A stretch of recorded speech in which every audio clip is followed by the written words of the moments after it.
Por una tremenda casualidad terminé platicando de las ruinas de Teotihuacán con un desconocido.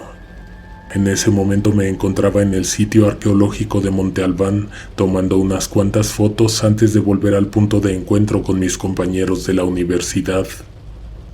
Es irrelevante, pero tal vez debas saber que yo nunca había tenido interés por las ruinas. A pesar de haber vivido cerca de Teotihuacán, jamás había intentado dedicarle una visita a las pirámides. En aquella ocasión fuimos a Oaxaca a una práctica de campo.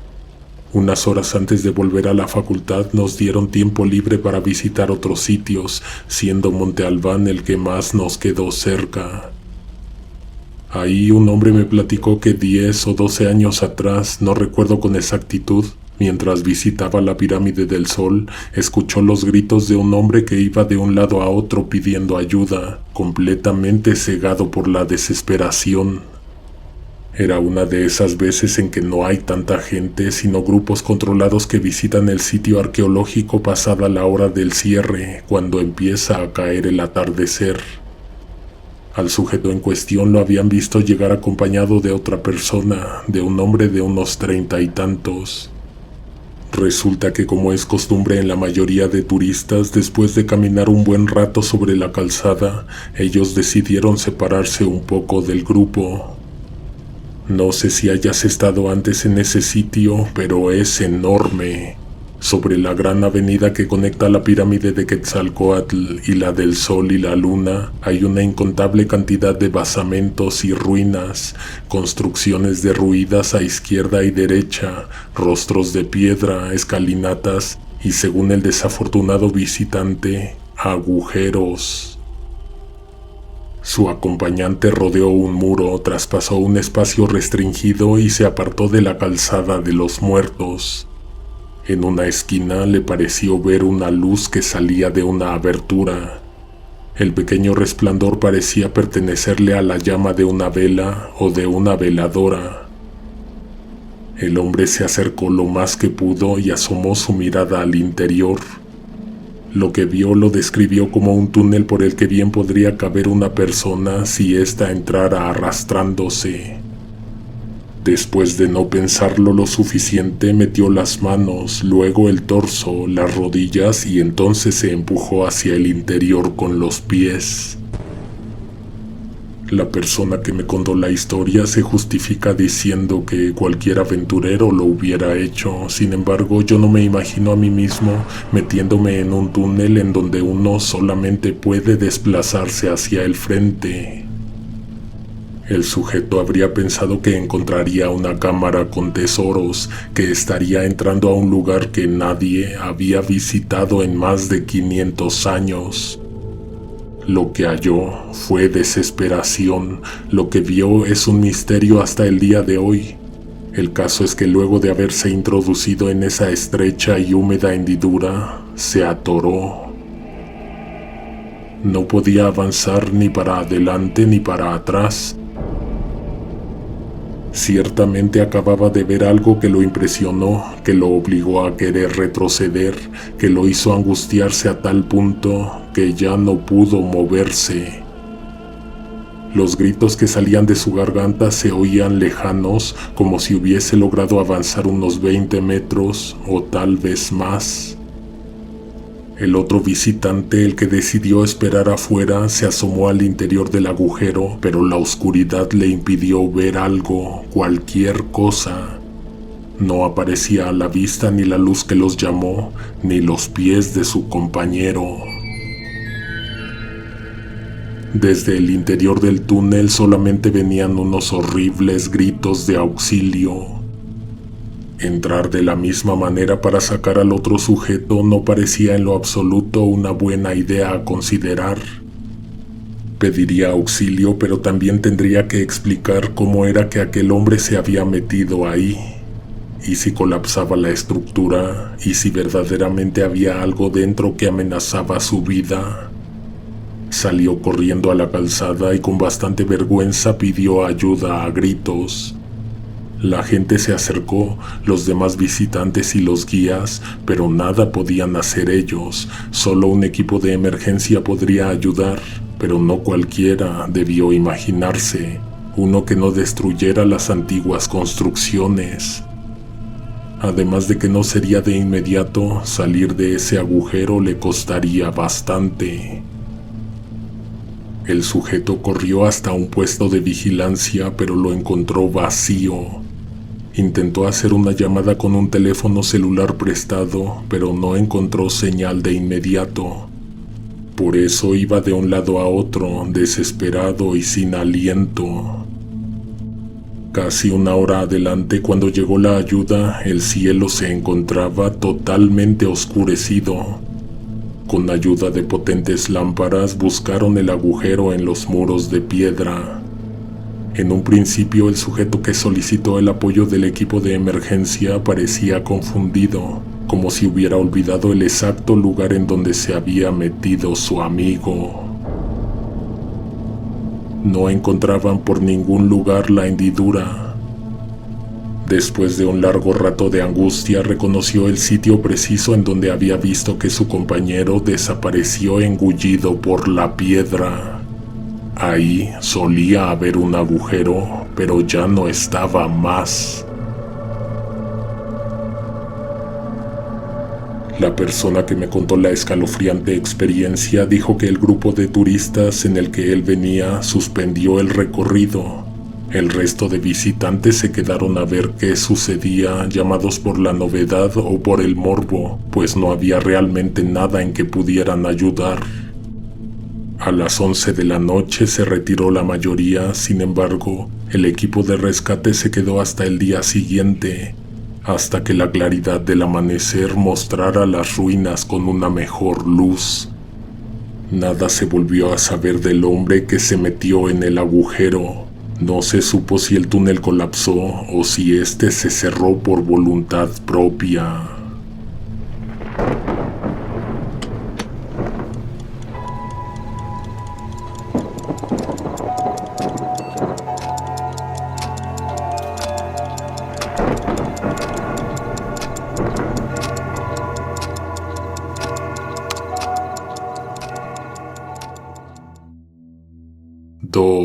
La serpiente. Hace más de 15 años me tocó ver algo impresionante dentro de la zona arqueológica. Esto que te voy a contar es una de esas anécdotas que tienen una moraleja, que a pesar de que en ellas existe algo cruel y desagradable, sirve como buena enseñanza para nunca hacer o para evitar hacer. Entonces tendría 16 o 17 años. El motivo de la visita era porque unas primas de Arizona andaban de vacaciones en la Ciudad de México. Pasarían un fin de semana con nosotros, para lo cual mi madre preparó una salida a las pirámides. A pesar de que sus padres son mexicanos, ellas crecieron allá y conocen más el inglés que el español, por lo que en varias ocasiones se estuvieron acercando a escuchar a los guías para extranjeros con tal de obtener información. En un momento notamos que ellas se integraron completamente con un grupo de americanos. No fue porque ellas no quisieran estar con la familia, sino que realmente estaban perdidas con la información que mi padre recordaba de la última vez que había visitado las ruinas. Como la excursión se trataba más de ellas que de nosotros, nos fuimos siguiendo los pasos de aquel grupo. En un momento de distracción, uno de los turistas extranjeros se saltó una banda de acceso y subió corriendo hacia lo alto de un espacio restringido. Inmediatamente se escucharon voces y gritos de los demás guías, de otros visitantes y de algunos otros turistas extranjeros. Solicitaron que bajara rápidamente porque esa era una zona prohibida. El sujeto sacó una flauta que había comprado en las tiendas de recuerdos, se la llevó a la boca y la sopló muy fuerte. Después la aventó hacia el grupo y empezó a golpearse el pecho con ambos puños, imitando a un animal salvaje. Una multitud de gente se encontraba mirando el vergonzoso espectáculo, cuando de pronto algo aventó al turista de espaldas. Tuvo que haber sido una fuerza invisible porque al momento nadie supo qué sucedió. Muchos pensaron que seguía actuando y faltándole el respeto a las ruinas. Sin embargo, no podía continuar. Elementos de vigilancia de la zona aparecieron a lo lejos, llamados por radio para que atendieran la situación. Poco antes de que estos llegaran, el turista volvió a aparecer al borde del último escalón. Se veía asustado a morir, además de que sobre la pierna derecha del pantalón tenía una creciente mancha de sangre. Bajó temblando, en shock y dando horribles gritos de dolor. Los elementos de seguridad quisieron detenerlo antes de que se resbalara y cayera rodando por el resto de escalones. El hombre perdía fuerza, así que tuvo que sentarse y bajar lenta y cuidadosamente.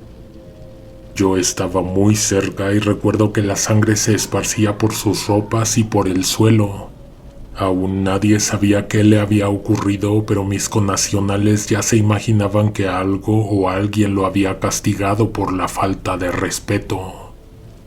Mis primas escucharon que entre los gritos de aquel turista, él mencionaba delirante que una víbora lo había mordido. La verdad es que todo estuvo muy extraño, pues para tratarse de una mordedura de serpiente, aquel sujeto estaba perdiendo demasiada sangre en muy poco tiempo. De hecho, grandes rastros mancharon los peldaños de piedra de aquel basamento. Cuando sus compañeros le rasgaron el pantalón para ver la herida, encontraron una espantosa dentellada que distaba de parecer a la picadura de una víbora. 2 hileras de dientes marcados provocaban una profunda lesión que más parecía una mordida humana. Mientras llegó la atención, el suelo, la tierra, las piedras también se llenaron de marrón. Uno de los guías subió para buscar a la víbora o al animal que había herido al sujeto. Sin embargo, no encontró nada por ningún lado.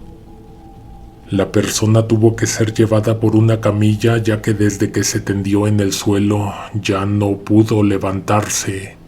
Nosotros nos quedamos ahí mientras que su grupo, confundido, se fue siguiendo a los paramédicos hasta el estacionamiento.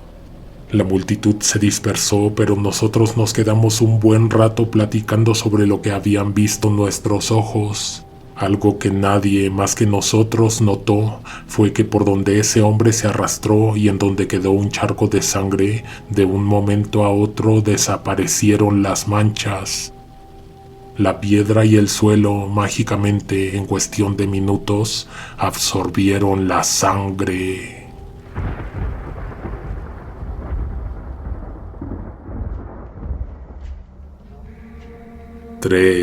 Desenterrando piezas. Conozco gente del poblado de San Sebastián, además de mis familiares. Te estoy hablando de una localidad que se ubica a espaldas de las pirámides. Ellos cuentan que en los años 70 hubo un auge de hallazgos. Quien escarbaba para construir viviendas sin falta encontraba piezas prehispánicas a distintas profundidades. De todos ellos hubo a quienes el gobierno les incautó las piezas, hubo también quienes las conservaron o las vendieron en el mercado negro. Según dicen mis tías, todos aquellos que hicieron cualquier tipo de trato u obtuvieron beneficio alguno con las piezas, les fue mal, perdieron la vida, perdieron sus cosas, les arrebataron a un miembro de la familia. O, como en el caso específico de mis parientes, la experiencia que te voy a contar. Con piedras, don Feliciano delimitó el terreno al que llegarían a vivir.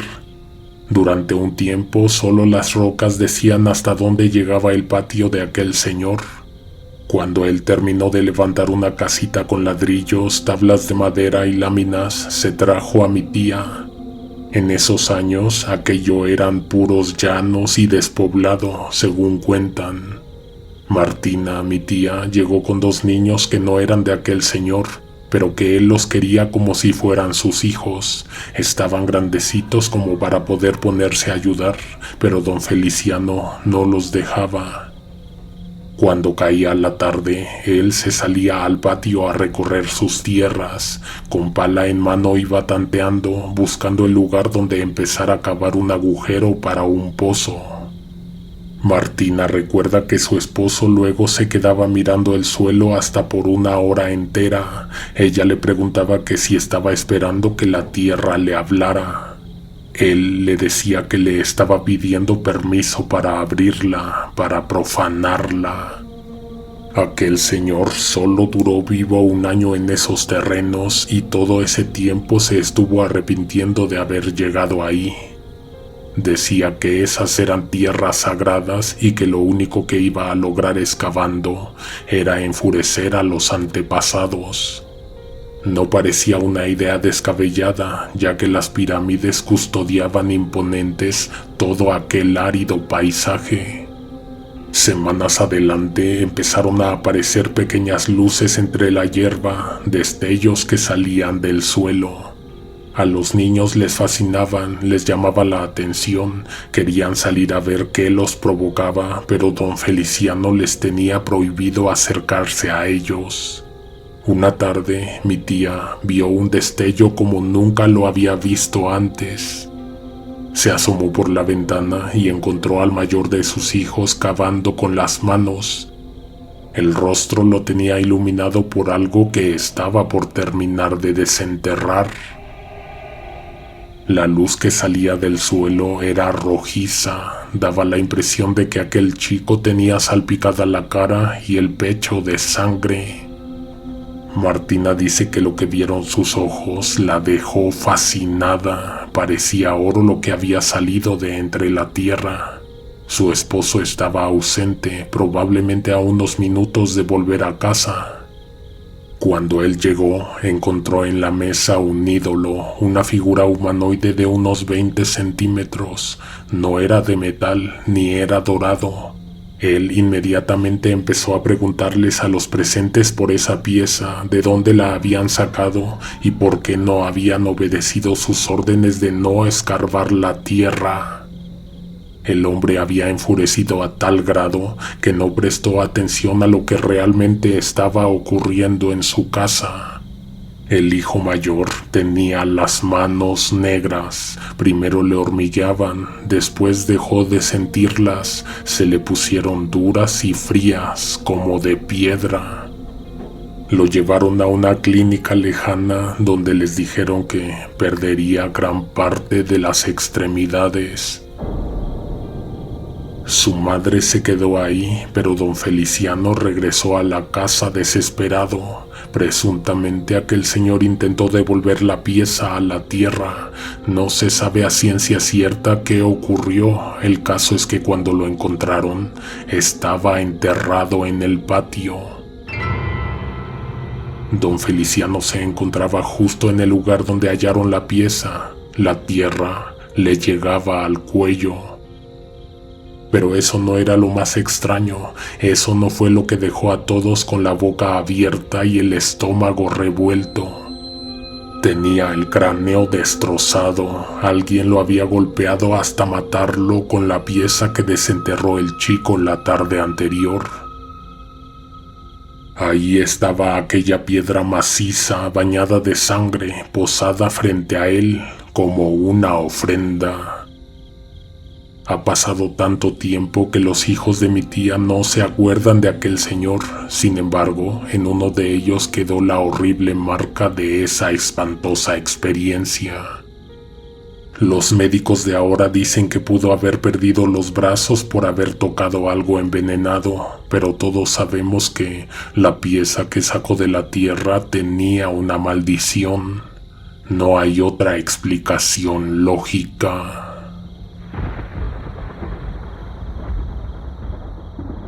4. Las piedras. Las piedras, todos se saben la de las piedras. Como podrás apreciar, en los alrededores del sitio arqueológico hay bastante vegetación y árboles. Entre los matorrales y pastos había piedras. Los investigadores y arqueólogos debieron haberlas revisado, ya que en las excavaciones y trabajos que se han dado en los alrededores de la zona se revisa exhaustivamente. No creerás la cantidad de objetos que salen con solo remover un poco la tierra. Al día de hoy no cualquiera se atreve a sacar tesoros, además de que es ilegal y está prohibido. Hay prueba de que cosas malas le suceden a quien osa comerciar con ellas. Regresando a las piedras, había bastantes y de distintos tamaños. Los pobladores las tenían ubicadas como parte del paisaje, como señal en uno de tantos senderos que usa la gente del pueblo para ir de un lugar a otro. Pero, ¿qué crees? Un día desaparecieron las piedras.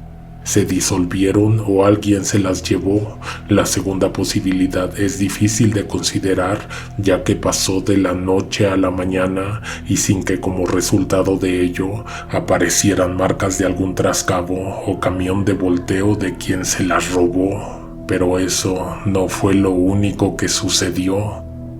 Te cuento esta historia tal y como me la contó mi abuela. Ella tenía como máximo 45 años y vivía en San Antonio de las Palmas. Manuela era de Atenco, pero su segundo esposo se la llevó a vivir allá. Dice que una noche se apagaron todas las luces. En ese entonces ella no tenía televisión, solo una radio. Al momento en que se apagaron las lámparas y todo aparato conectado a la corriente, lo único que parecía conservar algo de energía eran los radios. Ella tenía uno de esos radios que se podían enchufar a la luz, pero que también podían colocársele las pilas. Cuando se cortó la energía eléctrica, también se hizo silencio en las calles. Mi abuela cuenta que entonces lo único que se escuchaba era la estática que salía del aparato. No recordaba que este tuviera pilas, pero aún así lo tomó de la mesa, lo levantó y salió de casa con él en las manos. Dice que no era la única asomada. Otros vecinos salieron con velas y veladoras. Buscaban la luna, pero esta no se hallaba por ningún lado, a pesar de que el cielo estaba bastante despejado. Era casi como tener los ojos cerrados. Los que lo vieron concuerdan con que nunca antes habían apreciado tal oscuridad. De pronto, un destello, un tubo de luz a lo lejos, aproximadamente en donde se ubica la pirámide de la luna. En otras casas se escuchaba que la gente se había puesto a afilar sus machetes en la tenebrosidad de solamente una vela. ¿Qué hicieron con ellos? Solo Dios sabe. Hay quienes creen que con eso vuelve la luz. Ve tú a saber si es cierto. La cosa es que estuvieron así casi una hora. El rayo de luz a lo lejos se hacía débil y luego se intensificaba. La gente después de un rato se aburrió de estar en las calles y se metió a tener miedo, pero en sus casas. Fue casi a las 12 de la noche en que volvió la luz. Mi abuela asegura que las lámparas se prendieron en rojo, estuvieron 5 o 10 segundos así y luego retomaron sus destellos amarillos. Sucedió en cada casa, en cada foco de la calle. Te conté en un principio que desaparecieron las piedras, pero eso no fue lo único. Había gente que tenía sus animales, sus corrales, pues las gallinas, los gallos, los puercos aparecieron muertos. No hicieron ruido, simplemente cuando se encendieron las luces, los animales ya estaban tumbados en el suelo. ¿Qué fue? Nadie sabe. Cuando se dieron cuenta de las piedras, en los días siguientes había cercas enteras desaparecidas y huecos por todos lados. Y sobre los radios dice mi abuela que se fijó que el suyo no tenía pilas y aún así seguía sonando. Después de ese día no volvió a funcionar, pero mientras se fue la luz, en él estuvo sonando un tono mecánico, como una máquina girando, dando vueltas sobre un eje y flotando.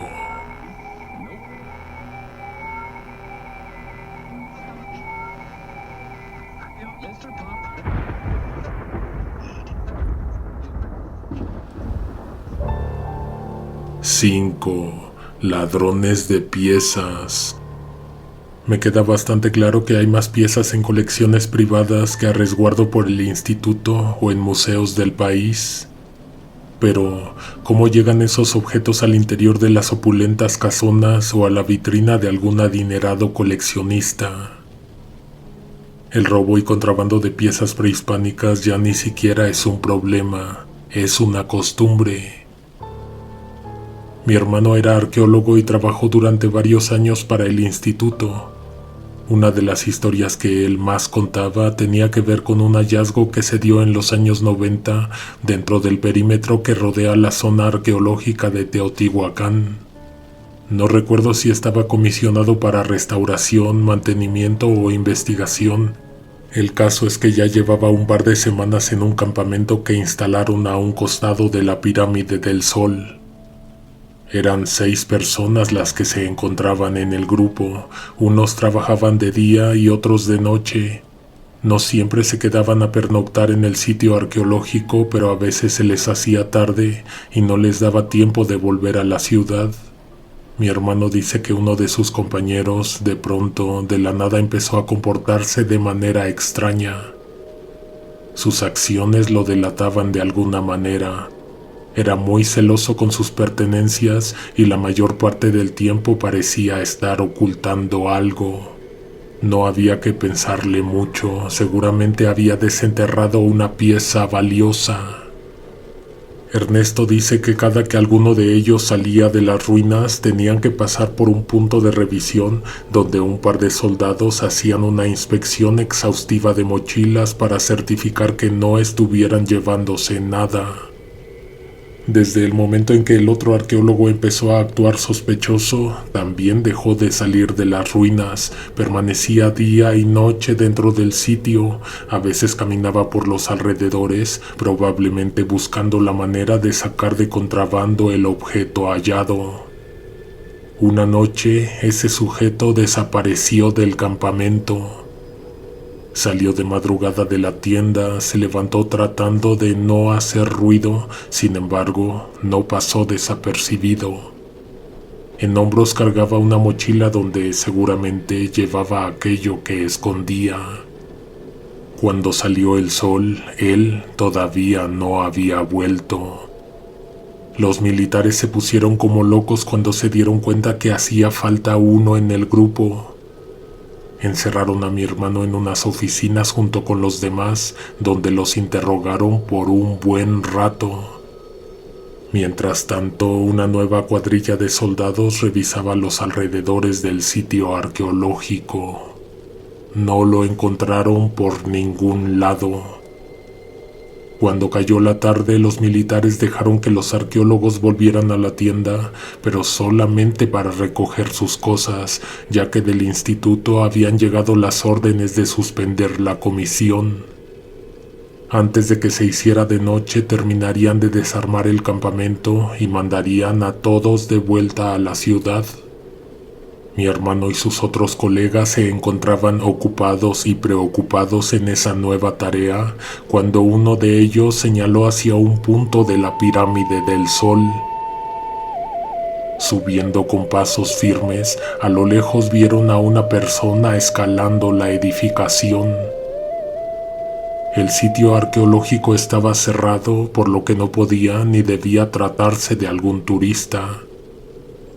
Aún así, a mitad de la imponente construcción, el hombre que subía la escalinata en hombros cargaba un pesado bulto. Ese bulto de lejos no tenía forma, pero dice Ernesto que cuando se acercaron a la base de la pirámide, les quedó en claro que se trataba de una persona, , lo que a cuestas cargaba el sujeto. De por sí resulta pesado subir uno por uno los escalones, ahora imagina hacerlo con 80 o 90 kilos en los hombros. No obstante, todos recuerdan que quien lo hacía parecía no tener problema en lo absoluto mientras se enfilaba hacia la cima.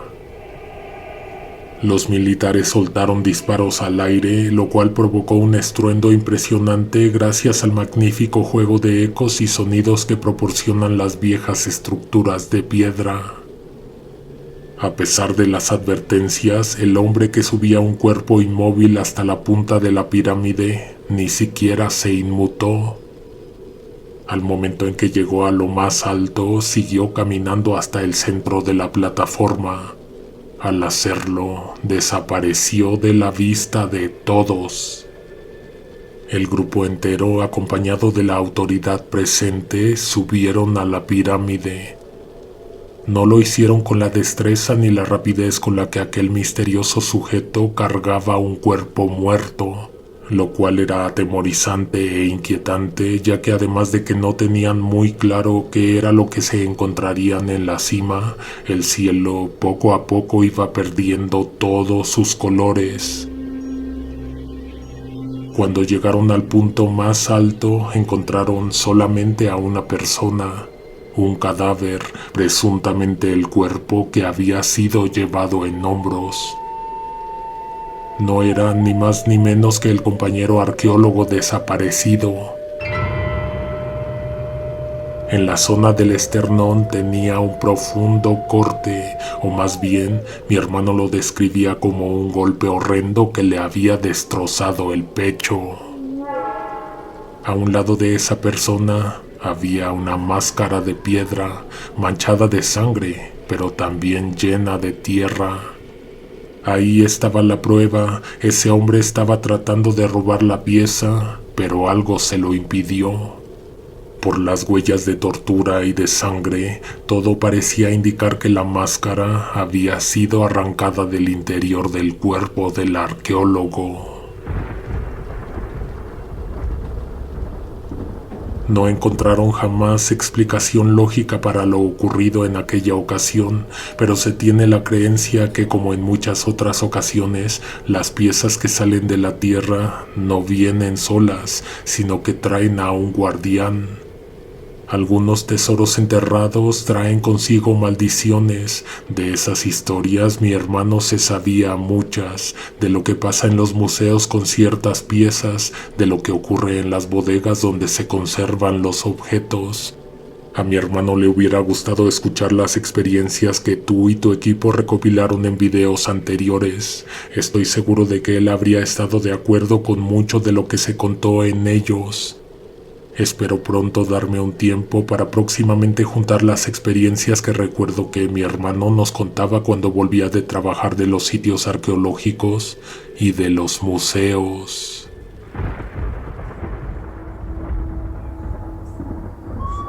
6. Visita nocturna.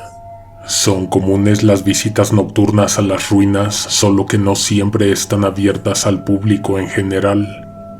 Mi tío, que trabajó como guía turístico, conocía muchas historias de aquel sitio. La mayoría tenían que ver con hallazgos arqueológicos, con sucesos históricos a lo largo de los años. Pero las de más impacto, las que contaba cuando nos reuníamos todos en su casa, eran las que no tenían explicación. En los años 90 le tocó guiar un recorrido que inició a las 9 de la noche. Subirían al primer nivel de la pirámide de la luna, pero antes de hacerlo se reunieron a los pies de esta a contemplar la silenciosa calzada y a escuchar los antecedentes históricos del lugar.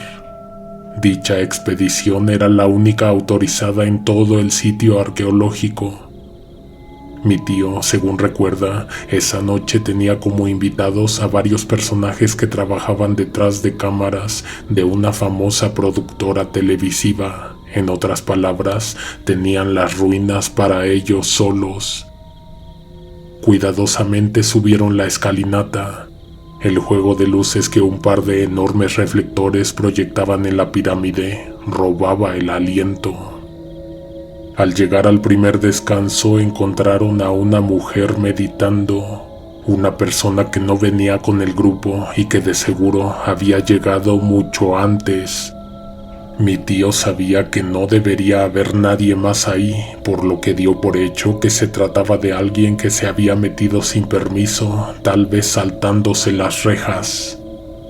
Pensó en alertar al personal de seguridad en la plaza, pero como la vio tan plácida y concentrada, decidió continuar dando la charla a sus seguidores. El grupo, situado a unos metros de aquel individuo, escuchaba atento las palabras del guía, aunque de pronto mi tío vio que poco a poco la gente dejaba de ponerle atención. Primero unos, luego varios, después todos fijaron su atención en la mujer en el suelo, quien había empezado a comportarse de manera impropia. Comenzó con posturas extrañas, luego surgieron de quién sabe dónde música de silbatos, de instrumentos antiguos. Entonces la mujer se llevó las manos al rostro, clavó las uñas en su frente y luego, de un solo tirón, comenzó a arrancar la piel de su cara. La multitud sorprendida soltó un grito ahogado grupal. Mi tío se sorprendió, pero pensó que tal vez estaría viendo alguna actuación, alguna ejecución artística contratada por los mismos asistentes. La carne al rojo vivo palpitaba, se estremecía, se veía tan real que no solo era inaudito e impresionante, también terrorífico. Aquella persona hizo lo mismo con la piel del pecho y de sus brazos, y nadie se acercaba, nadie le impedía continuar. Entonces dio un grito, un horrible alarido que resonó en los alrededores. Esto despertó un estertor en las demás ruinas, como si al escalofriante chillido le estuvieran respondiendo las estructuras de piedra. Algo horrido e increíble a la vez. La mujer se levantó y corrió hacia el borde de la plataforma. No se detuvo, saltó al vacío. Algunos se separaron del grupo para ver lo que estaba pasando, lo que iba a suceder. Dice mi tío que se sintió pánico entre todos los que presenciaron la monstruosa escena. El cuerpo de aquella persona dio un par de dolorosos tumbos en la escalinata y luego desapareció, se desvaneció como humo ligero y luego de ello se hizo silencio. Rafael Molina, mi tío, a partir de entonces contaba esa historia a los grupos que conducía entre las ruinas. Nunca más volvió a ver algo parecido, nunca supo de alguien más que tuviera una experiencia similar. Decía que era algo que solamente se ve una vez en la vida.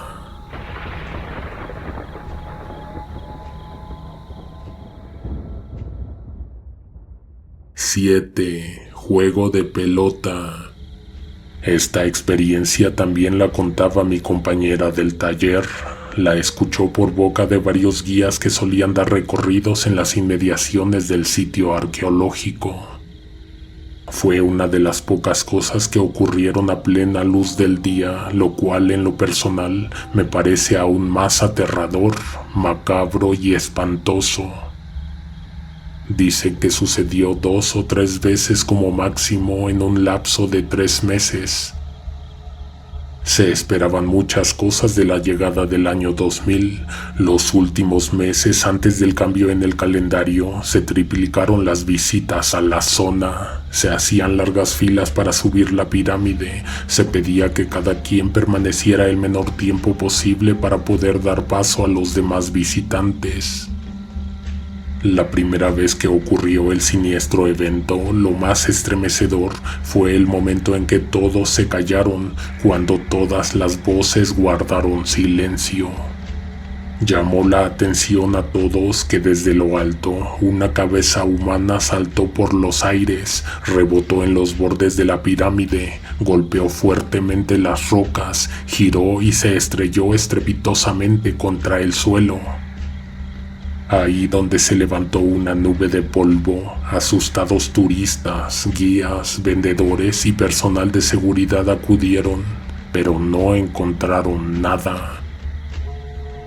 2 veces más, semanas adelante, se volvió a ver el mismo macabro fenómeno, una cabeza con la más horrible expresión, estrellándose contra las piedras, dejando un rojizo rastro de sangre donde golpeaba y pasando tan solo a unos metros de los sorprendidos visitantes. Nunca se supo de dónde venía o dónde terminaba. Quienes contaban la historia decían que aún podían recordar la sensación que les subía del suelo a los pies, del cimbrar que provocaba tan pesada cosa golpeando la pirámide. Un par de reporteros que fueron avisados de tan horrible espectáculo estuvieron varias semanas en la calzada intentando grabar el momento, pero jamás volvió a ocurrir.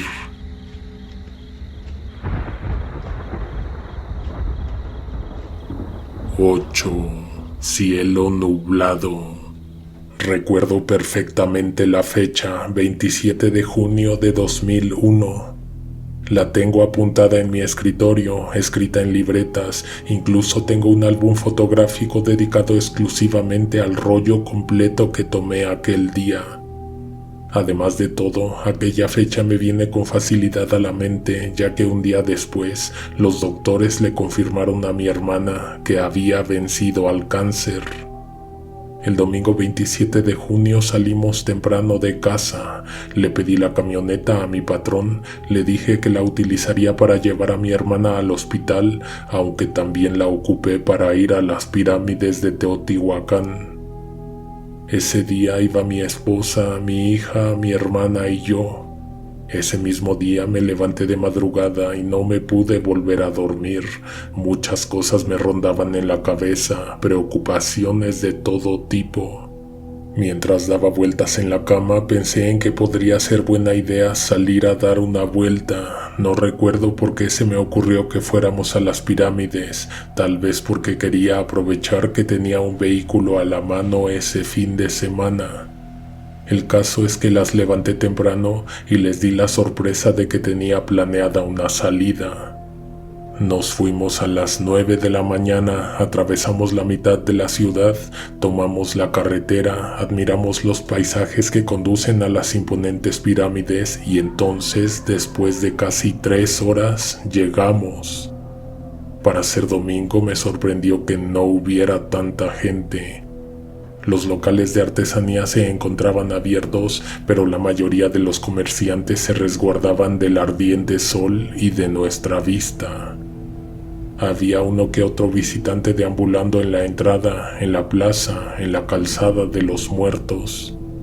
Lo primero que hicimos al contemplar el imponente sitio arqueológico fue caminar hacia la ciudadela, una extensa plaza rodeada de basamentos, escalinatas y construcciones de piedra. Al centro de esta hay una base, una estructura desde la cual se puede contemplar toda la plaza.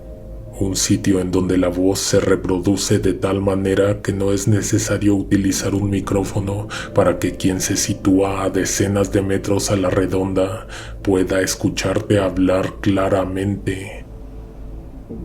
Ahí estábamos parados mirando el soleado paisaje arqueológico cuando de pronto una corriente circular de aire alborotó la tierra.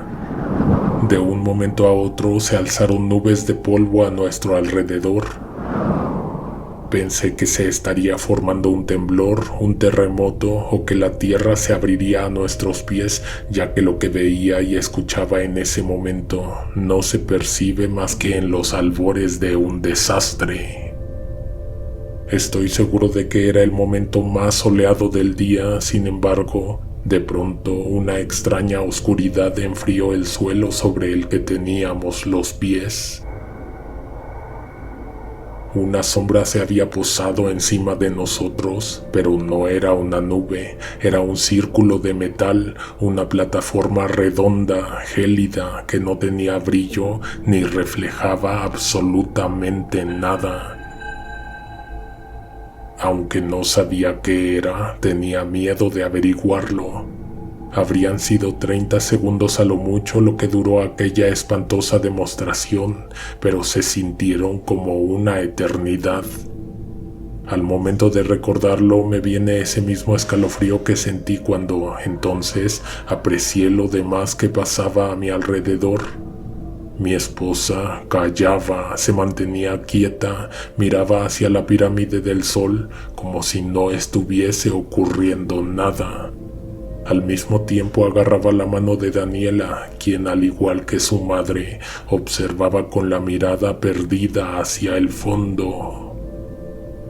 Sandra, mi hermana, entonces miraba hacia el cenit, hacia lo alto, hacia la sombra que pendía sobre nuestras cabezas, al mismo tiempo en que ella alzaba los brazos, como si quisiera tocar ese vibrante espejo negro. La gente que se encontraba en la ciudadela no se movía, miraban en todo momento hacia un mismo sitio, y este no era el cielo. Parecía como si todos hubieran quedado congelados en un instante idéntico sin saber lo que ocurría ante ellos.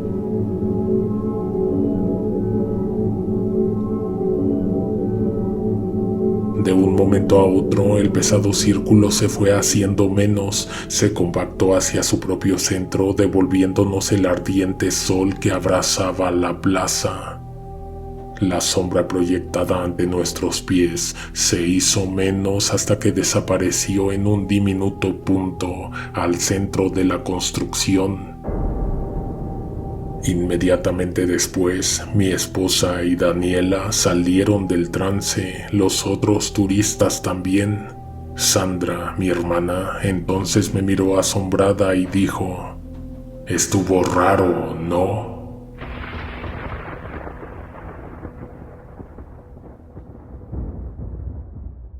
«9. No mires al cielo». La primera vez que visité Teotihuacán fue cuando se montó el espectáculo de luces sobre las pirámides. Es un sitio imponente el cual no conocí como espectador, sino como empleado. La empresa que se encargó de la logística nos mandó para determinar los lugares donde colocaríamos el equipo. Fueron varios fines de semana de solo ir a tomar medidas, de quedarnos hasta el anochecer. Me acuerdo bien que una tarde nos hicieron caminar de un estacionamiento a otro llevando maletines. Del punto A al punto B hay más de 2 kilómetros de recorrido. Hubiéramos podido hacerlo en las camionetas, sin embargo uno de mis compañeros se regresó a la ciudad llevándose las llaves consigo. Nos fuimos caminando por la calzada de los muertos hasta que nos agarró la noche. Honestamente es un lugar tan imponente como aterrador. A pesar de que teníamos garantía de que el sitio se encontraba completamente vacío, de repente veíamos sombras de reojo en algunas partes elevadas. Luego pasaban corriendo animales grandes ante nuestros pies. Nosotros intentábamos convencernos de que se trataban de perros o gatos callejeros. Caminar de noche los poco más de 2 kilómetros que separan el templo de Quetzalcóatl de las pirámides principales resultó no ser tan buena idea. Algunos de mis compañeros de pronto nos aventajaban varios metros, pero luego los encontrábamos tomando un descanso en el camino. Yo, al contrario de ellos, me fui despacio pero sin parar. En un momento a esos que se nos adelantaban los perdimos de vista. Realmente no siento que se hubieran apresurado tanto como para desaparecer a lo lejos. Estaban a unos 20 o 30 pasos de nosotros cuando los dejamos de oír y de ver. De hecho, fue ahí cuando hicimos una parada para revisar nuestros alrededores, luego para gritarles. De plano no se encontraban cerca, ni tampoco parecían haber llegado al final de la calzada. El ambiente a nuestro alrededor de pronto se hizo helado y el cielo más oscuro poco antes de que la luna se revelara en alguna parte del firmamento. Seguimos caminando en línea recta sin dejar de pensar en los compañeros que, ante nuestros ojos, se habían extraviado. Nos pasó también por la mente que sería un fastidio que aquellos no aparecieran justo cuando ya estábamos por partir, cuando ya nos encontrábamos cansados luego de un día entero de trabajo. Entonces algo pasó volando por encima de nuestras cabezas. La primera vez únicamente lo escuchamos, 2 o 3 minutos después también lo vimos. Era una enorme ave que pasó más de 5 veces por encima de nosotros. Un animal al que no le vimos extender sus alas, sino que toda vez que lo miramos surcar los aires, parecía como si algo lo jalara, como si levitara, como si solo se tratara de un enorme pedazo de tela arrastrado por el viento. Cada que lo escuchábamos pasar, nos deteníamos y quedábamos encogidos de hombros. No teníamos pruebas para afirmarlo, pero casi estábamos seguros de que nos estaba acechando. En un momento, mi compañero se quedó paralizado. Él veía algo que yo no podía ver. Cuando miré hacia donde él miraba, solo encontré una mancha oscura sobre de mí. Por una fracción de segundo pensé que era una oscura nube, pero entonces ese negror descendió por encima de mí y me cubrió. Sentí que era como una manta que me abrazaba, un lienzo enorme que me envolvió, que se me pegó a la cara y que no me dejaba respirar. Estuve batallando por quitarme eso de encima por alrededor de 1 minuto. Luego de eso, aquella fuerza extraña cedió. Te juro que en un abrir y cerrar de ojos todo se calmó. En todo ese tiempo un suave olor a incienso se metió por mi nariz y por mi boca. Cuando por fin pude quitarme la pesada manta de encima, en el cielo se veía el amanecer. Si no me equivoco, no pasaban de las 9 de la noche cuando me cubrió el lienzo. Casi 8 horas transcurrieron en un chasquido de dedos. Mi compañero no se encontraba cerca, pero la luz del alba iluminó su cuerpo tirado a unos 50 metros. Los demás estaban en el estacionamiento, mareados, con dolor de cabeza, con una resaca imposible, ya que en todo el día no ingerimos bebidas alcohólicas. Cuando nuestro jefe se pudo comunicar con nosotros, no encontramos manera de explicarle lo que nos había pasado. Por fortuna no se hicieron más preguntas porque ellos también tuvieron un contratiempo en la carretera, en el cual no ahondaron mucho. A veces pienso que todo tuvo que ver, pues de camino a la ciudad todos nos fuimos callados, pero mirándonos los unos a los otros como escondiendo una verdad incómoda. El resto de la instalación en días posteriores se dio sin contratiempos. No obstante, se dice que en las proyecciones de prueba a unos compañeros les ocurrió algo parecido, pero igual nunca se habló mucho de ello. Las pirámides y el resto de la zona arqueológica generalmente no están abiertos de noche, solo en ocasiones especiales. Según lo que sé de historia de dicho sitio, muy poco se conoce del origen de ese lugar. Es un sitio mágico, místico, del que ni siquiera sabemos las repercusiones que provocan perturbar la tranquilidad infinita que existe ahí de madrugada. Yo, por las dudas, no me atrevería a permanecer cuando llegue la oscuridad.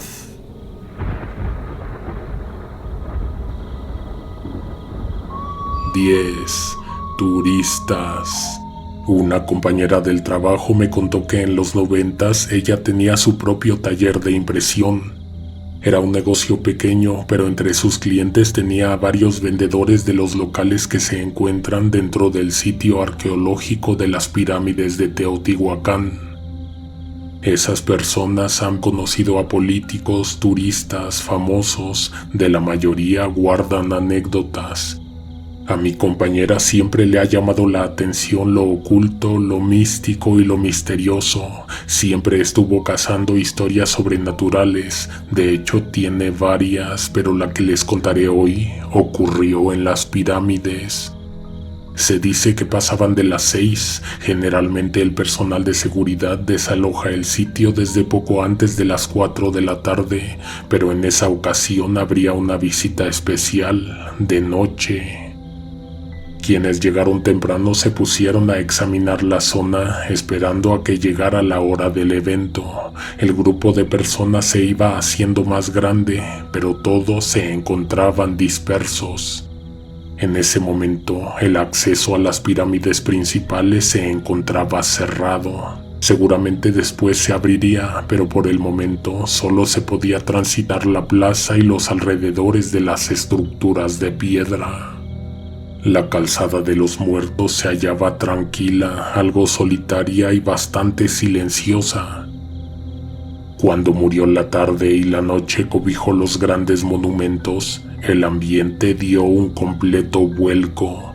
Es algo común en un lugar con tal energía. No me dejarán mentir los que hayan estado ahí después de la hora habitual. Al oscurecerse el enorme patio y antes de que las luces artificiales iluminaran las explanadas, las sombras de los paseantes se confundían con siluetas de los árboles, de otras ruinas a ras del suelo.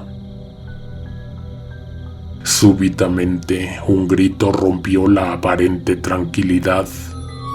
Un grito y una luz azul que salió de la parte trasera de una pequeña base piramidal. Dicho suceso capturó la atención de los presentes, quienes de inmediato fueron llamados al mismo sitio por una llamarada que apareció por encima de un montón de rocas. Era una turista extranjera, quien gritaba y pedía ayuda. No estaba nada cerca del resto de los visitantes. Cuando la localizaron, cuando la primera persona llegó a su encuentro, vio que la llamarada que alertó a los presentes se extinguía, volvía a la tierra y se apagaba. La mujer tendida en el suelo se retorcía, estaba en shock, experimentando un momento de horror. Pronto llegaron más personas, uno de ellos se puso de rodillas para examinarla. La mujer no podía hablar de la impresión. Cuando lograron tranquilizarla en su propio idioma, detalló lo que había ocurrido. Dijo que traspasó la valla que delimita el monumento y se recargó en uno de los vértices de piedra, cerró los ojos y se puso a meditar. Entonces, algo vibró a sus pies, la tierra se sacudió, pero solo en donde ella estaba sentada. Entonces, parte del piso se abrió. Un par de manos la sujetaron con fuerza y la jalaron tan rápido que la hicieron caer estrepitosamente. Ahí no terminó la cosa. La turista extranjera asegura que inmediatamente fue arrastrada por lo largo de varios metros. Mirando horrorizada hacia el cielo, trató de levantar el torso para mirar a quien la jalaba con violencia. Tensó los músculos y se alzó. Vio solamente un par de manos que presionaban sus tobillos. No había más, no había brazos, no había un rostro, no había una persona como tal que la estuviese llevando hasta donde se encendió una cegadora luz azul. Aquello parecía que la jalaría hasta el centro de la hoguera para hacerla arder. Fue tal vez el grito, la presencia de aquel visitante que llegó a su ayuda que la salvó. El evento no se suspendió, pero la mitad de los asistentes se retiraron en los camiones en los que habían llegado. El sitio estuvo cerrado un par de días en los que se trató de buscar las causas. Se revisó el suelo donde efectivamente quedó huella de que aquella mujer había sido arrastrada. También había un agujero en el suelo, que fue de donde salieron las llamaradas. Lo único que no encontraron jamás fue la explicación.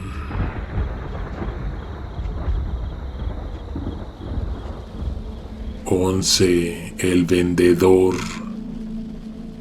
Buenas noches, me atrevo a escribir y a compartirte esta anécdota luego de que una de mis tías escuchara la segunda parte de la serie de relatos ocurridos en las ruinas arqueológicas de Teotihuacán. Ella siempre ha estado interesada en asuntos paranormales y sobrenaturales. De hecho, cuenta que las pirámides de Teotihuacán se encuentran en el lugar perfecto para ver, escuchar o presenciar este tipo de fenómenos. Aunque uno podría pensar que los fantasmas prehispánicos son los que más abundan en la zona, la mayoría de la gente a la que se le preguntan historias al respecto, sobre todo refieren experiencias que tienen que ver con avistamientos de naves espaciales, con objetos que caen repentinamente del cielo, misteriosos portales, fallos en la realidad.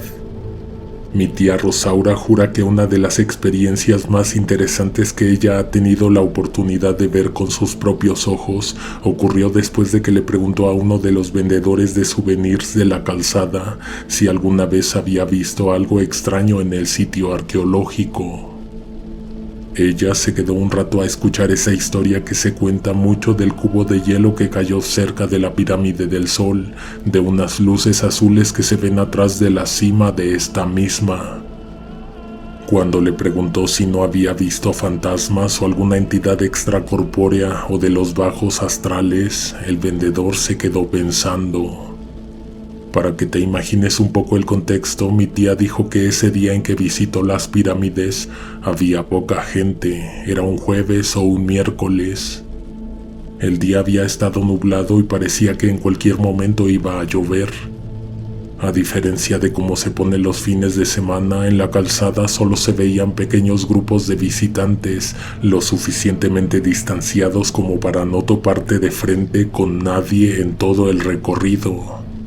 Tampoco había muchos vendedores ni guías de turistas. El señor que platicaba con mi tía se alejó un poco de su puesto, buscando en todo momento con la mirada algo sobre la calzada. No tardó ni un minuto. Al volver le dijo a Rosaura que estaba de suerte. Señaló hacia el norte, a unos 100 metros sobre la avenida en la que se encontraban. Vaya con ese señor, el del sombrero, el que está sentado en un banco frente a una mesita. ¿Para qué o por qué?, preguntó mi tía. Usted vaya con él, solamente le pido que no lo pierda de vista. Mi tía Rosaura lo hizo. Como creo que tú también te estás imaginando, ella pensó que la estarían refiriendo con otro compañero vendedor, quien tendría muchas más historias para contar. Sin embargo, no era eso lo que sucedería a continuación. Mientras caminaba en su dirección, escuchó muy cerca de su oído el sonido artificial del jaguar. Era el ruido que hacen los vendedores con los silbatos que ellos fabrican. Lo raro fue que cuando volteó no vio a nadie que lo hubiera podido provocar. Este asunto la distrajo solo unos segundos. Después, ella siguió caminando y devolvió la vista al frente. El vendedor con el que se dirigía se había desaparecido de la calzada. Mi tía jura que estaba a unos pasos de encontrarse con él cuando de pronto se perdió, se esfumó, se fue. Ella se quedó un rato mirando en todas direcciones, pero no encontró movimiento y no volvió a ver al sujeto. Extrañada, volvió con el hombre que la había mandado a ese lugar, o con esa persona. ¿Sí lo vio, o más bien, sí se dio cuenta?, le preguntó el vendedor. No, se desapareció cuando estaba a punto de llegar. Exacto, respondió el sujeto. Mire nuevamente. Y apuntó una vez más hacia el norte. En el mismo punto se encontraba el vendedor que se había desaparecido minutos atrás. Puede volver si gusta, pero el señor se va a volver a desvanecer. Usted lo ve bien clarito bajo la poca luz que dejan pasar las nubes, pero realmente no hay nadie ahí. Usted espera ver fantasmas prehispánicos. En este lugar los hay de todo tipo. Mi tía se despidió, dio las gracias y luego caminó hacia el norte. Pensando en comprobar lo que le acababan de decir, se dirigió hacia donde vio al vendedor en el banco. Antes de llegar, algo la volvió a distraer. Fue solo por una fracción de segundo, pero suficiente como para que al voltear, la calzada se encontrara nuevamente vacía, desértica, solitaria y misteriosa.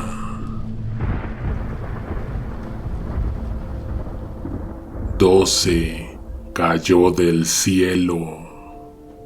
Hasta los 73 años mi abuelo vendió sus artesanías en la calzada.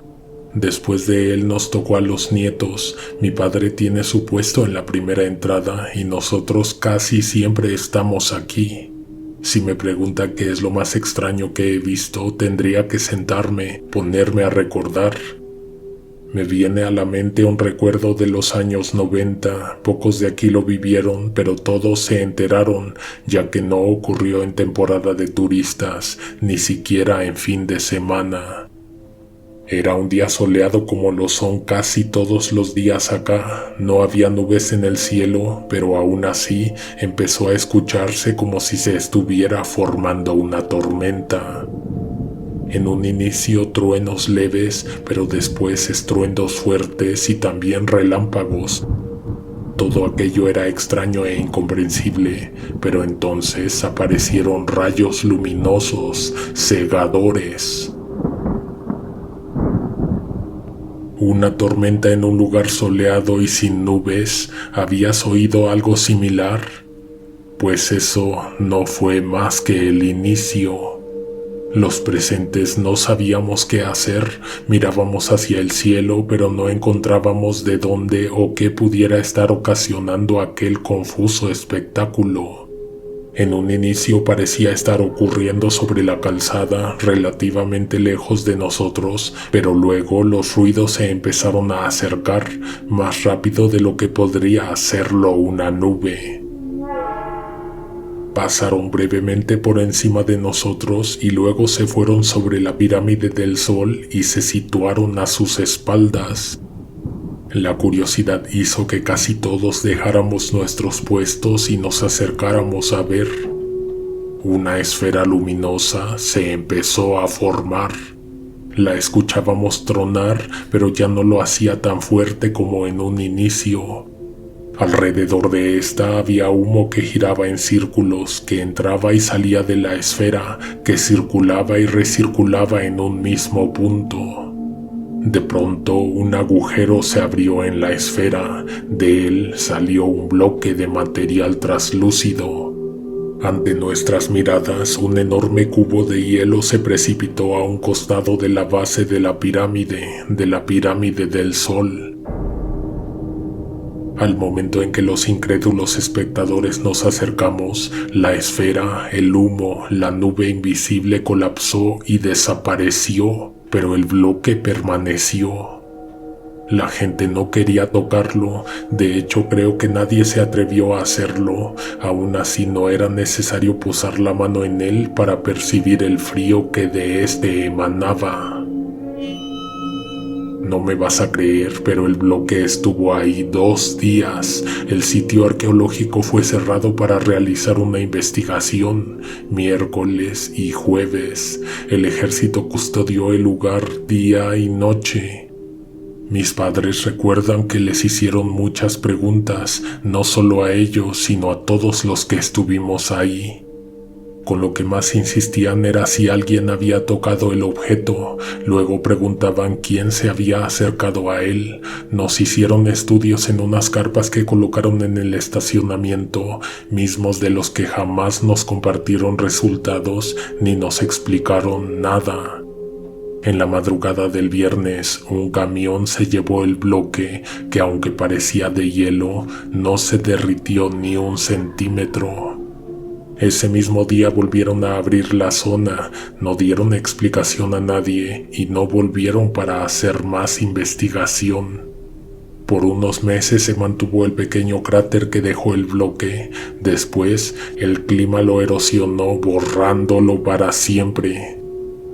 Algo parecido no volvió a ocurrir, cuando menos no ante la vista de tantas personas. Lo que sí es que donde cayó el cubo a veces ocurre un particular fenómeno. La gente que pasa caminando por ahí de repente se detiene, hace una pausa en su caminar, como si se les hubiera venido algo a la mente o como si se les hubiera olvidado lo que venían pensando.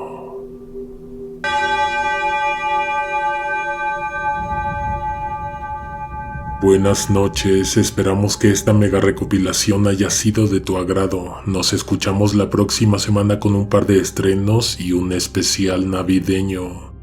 Si ya nos conoces, sabes bien lo que te espera para el 24. Alguien te observa en la oscuridad.